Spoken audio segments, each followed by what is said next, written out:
All right, so let's go ahead and start making the HTML for this address form program. So I went ahead and made two files. I have address.html and a JS file. Both are empty.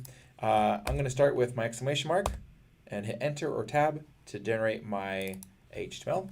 I'll say address form. And then in here, we're going to want a couple of things, right?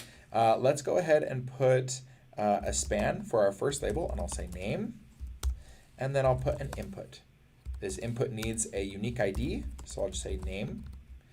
Okay, and then let's put a break, and let's save this and open it in our browser just to make sure that things look good as we're getting started. Okay, so we named our file address.html, and there we go. So I'm just going to add a little header right here. It says address form.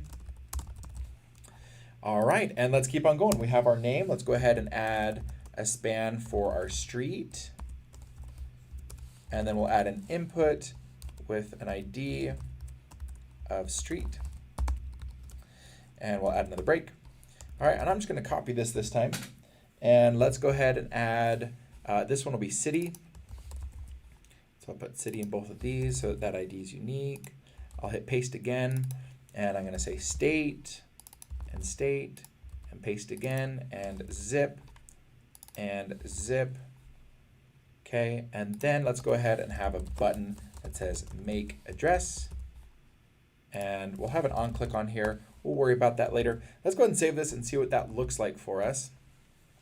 And there it is, okay? So it's not that pretty, but we do have inputs. We could clean it up with CSS in a little while. For now, we're just gonna focus on the HTML.